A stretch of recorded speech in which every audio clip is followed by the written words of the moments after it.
All right. Last two products we're going to talk about today. I think these are kind of a keystone product around here when we talk about the development that's gone on over the years here at Highland and Mount Angel Vitamins. The first product being Gout, the daily maintenance formula, which was so successful in its own right that it became its own brand and has some, at least two other products now associated with it. The other one that we're going to talk about today being the extra strength. I mentioned earlier, that my family has issues with gout, which is generally caused by uric acid building up in your system. And so I'm very familiar with the pharmaceutical options that are out there and the negative side effects associated with most of those. Coming to work at Highland was kind of interesting because I never even knew this product existed and that there was a natural remedy out there for people. And now half my family takes the daily maintenance. The other half takes the extra strength because they won't take the daily maintenance. So, we've got some challenges with, routine. But let's talk a little bit about both of these products, and specifically, let's just jump in with the daily maintenance and, who it was designed for and why we designed it. Daily maintenance, the whole design process for daily maintenance was based on celery seed extract. We were able to find a celery seed extract which had a specific amount of volatile oil component to it. The volatile oil component is the absolutely essential part of that. If you don't have, you can have a celery extract to your heart's content, but if you don't have any of the volatile oils present in that, it's not going to work. Because everything which is associated with gout support for celery seed is in the oil. Mm-hmm. Everything. It's what gives celery the smell. So if you have a really strong smell associated with it, a real strong celery odor to it, it's fantastic. That's great. That's what you want. So 2.2%, when we did the research on this, when we started looking into the whole idea of using celery seed, started looking at the research associated with celery, Apiolus gravinolis, I think that's the right name for it. The celery seed itself, when we started looking at the research associated with the celery seed, then we found that you had to have at least a 2% component present in order for any benefit to occur. What does that do? It supports the kidneys in making sure that they're processing urine in an appropriate way to keep the uric acid from building up. And so it's actually helping to move it out. Because of that, the one contraindication I would suggest for the product is a person with kidney disease, where they have insufficiencies associated with the kidney. So they need to be working with their doctor to address that, because that may be the sole reason for it, for having happened. With that in mind, my mother-in-law had kidney disease. She had insufficiency there, but she took our gout product religiously because it was the one thing that helped prevent her gout flare-ups in her hands. That's where her gout was demonstrated, was in her knuckles. Mm-hmm. So she took daily maintenance, and this is what she attributed to every day. She took daily maintenance, she didn't have a problem. If she did not take daily maintenance, or she splurged on one food, shrimp, which was her favorite food in the whole world, she would have a problem. So she, just because you have a supplement which helps you, doesn't mean you can ignore your basic dietary constraints. Mm-hmm. Okay, and so you need to understand what those are for you. And there are trigger foods associated with gout. Some individuals don't have a trigger food. It's just anything that has a high purine load to it causes a problem for them. Other people have a specific food, like my mother-in-law had shrimp as a problem.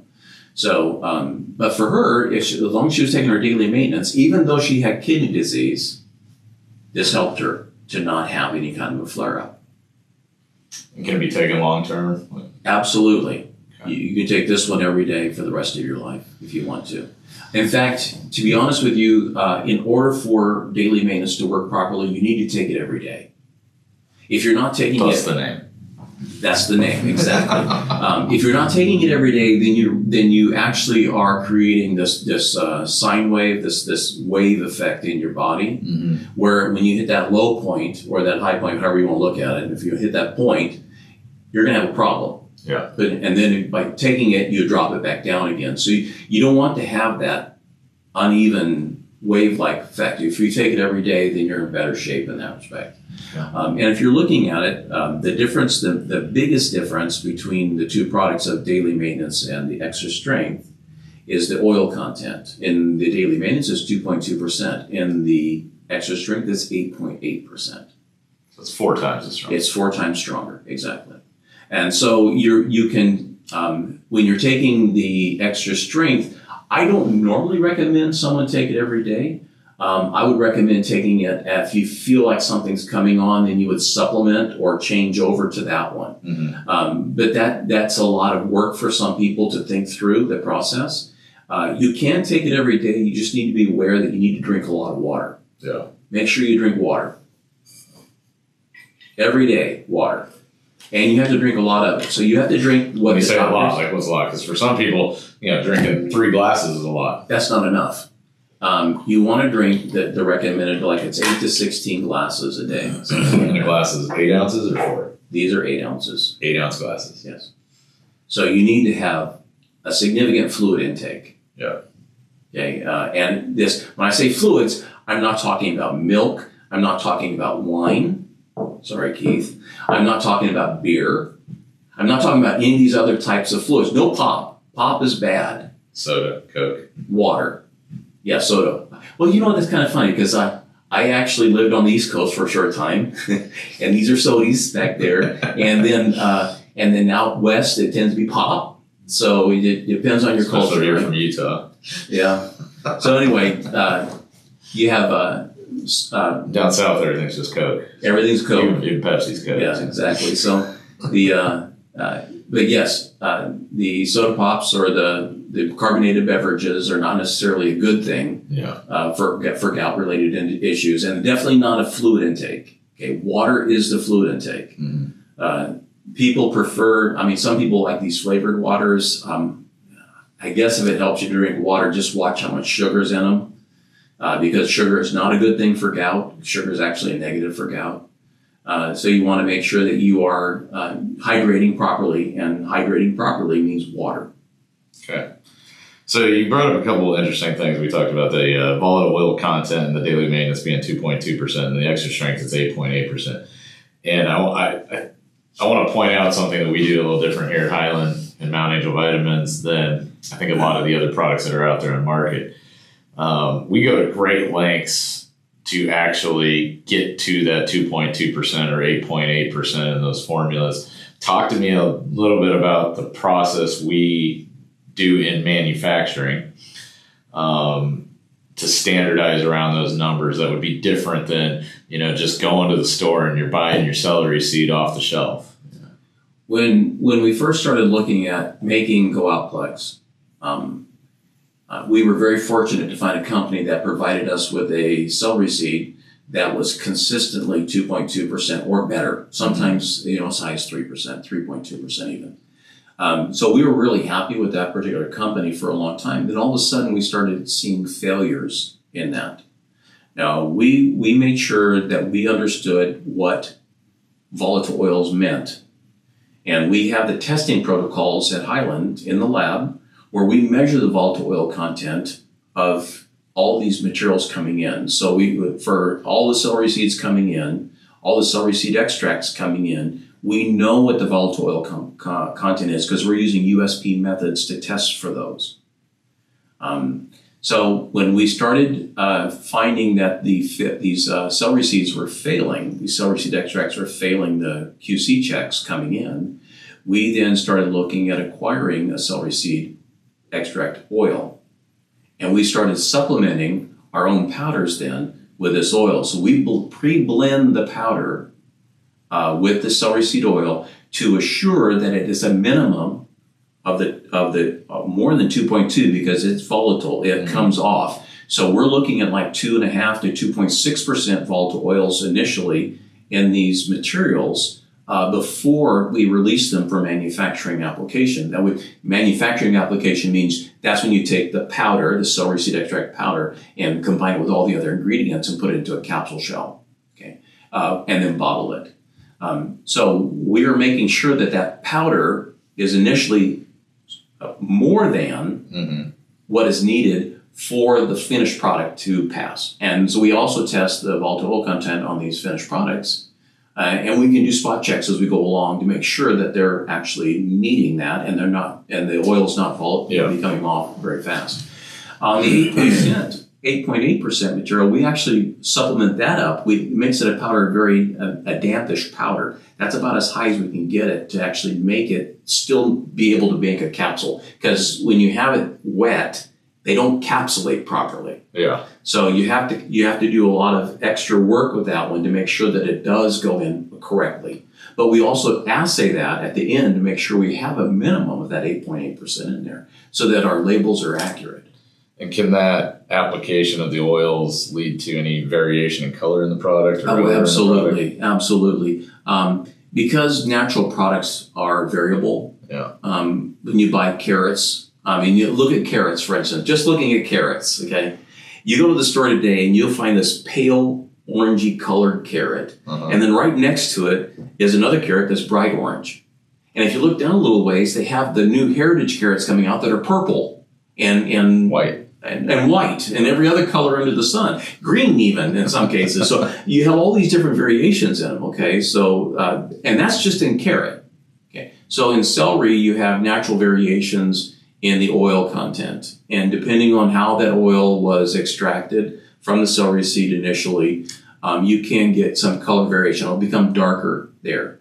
If you have a darker oil and you also have a darker powder because that's naturally occurring, then you can get some variations, significant variations in this. But the oil will actually emphasize the color in the powder more than you would expect.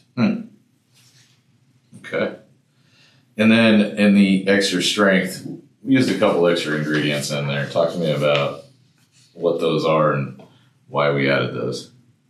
One of the ingredients we use in both of the products is bromelain. Okay.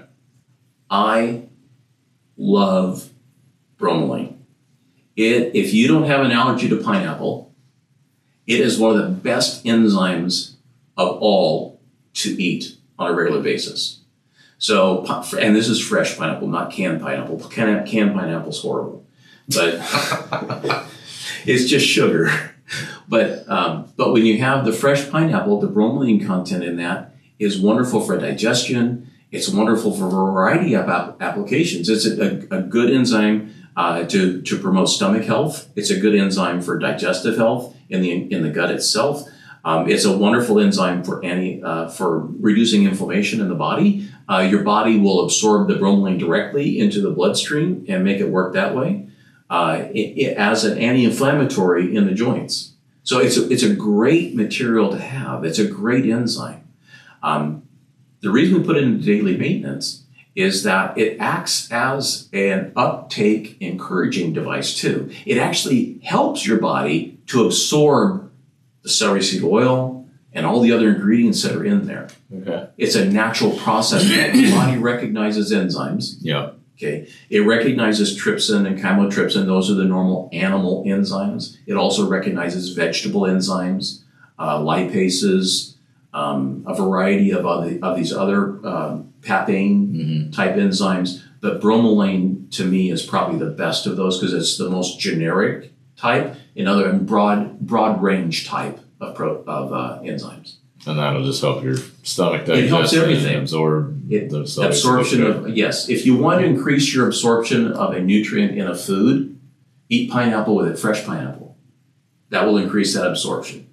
If you don't want to eat fresh pineapple because it causes little sores around your mouth, that's what happens to my wife, then she can take bromelain as a capsule because it doesn't bother her gut. We also have potassium citrate in the product. And potassium citrate is a critical mineral.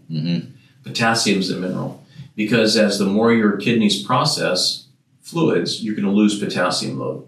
Everyone has a huge amount of sodium in their diet already, in the US especially. So potassium is where you want to start supplementing in that. And so we do have some potassium there to support in that respect. The tart cherry extract is a primary ingredient in here as well. The tart cherry is a Montmorency cherry. It's a sour cherries. They have a COX. These all contain a COX-2 inhibitor. The COX-1. If you have the COX enzymes are inflammatory enzymes, and so you have two sets of them. One of them is called the COX-1, and that's located largely in the stomach. And then you have COX-2, which is generally everywhere else in your body. The COX-1 enzyme is actually a protective enzyme to help your body deal with the inflammation side in the stomach, because your stomach's your primary defense against these things coming in, these opportunistic microbes, everything else you have in your diet. Your stomach's your first line of defense against all of that when you're eating food or swallowing something from the environment. Okay. If you inhibit the COX-1 enzyme, you then allow for stomach ulcers to occur. That's why when you take an aspirin, how people get stomach ulcers occasionally, it's because aspirin inhibits the COX enzyme family. It inhibits COX-1 and COX-2 enzymes. So you have a problem in inhibiting the inflammatory side of the COX-2 in your body. You have a problem then because you're also inhibiting the protective one that's in your stomach. When you start looking at tart cherry doesn't have a COX-1 inhibitor in it. It has a COX-2 inhibitor. So it only affects the one that's in your body, not the one in your stomach. So it's ideal for taking. It helps mitigate that. It also contains a small amount of melatonin, which helps then to help calm the body to a large degree and allows for easier rest.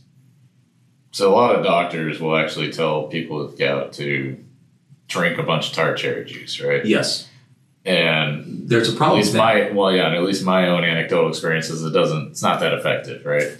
You're not drinking a concentrated enough version of it. Yeah, you'd have to drink gallons and gallons and gallons. Right. The problem is that with the juices that people get, these tart cherry juices, sugar in them too. Full of sugar. Yeah. Okay. Well, that's already contraindicated in anyone with gout. Yeah. So you don't want to do that.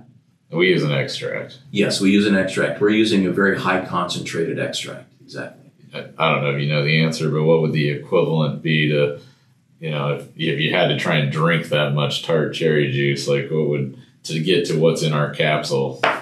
You'd probably be at 2 glasses. Okay. But we don't have any of that sugar content or anything. None of the sugar aspect or anything else like that, no. Then what about the turmeric that we put into the extra strength?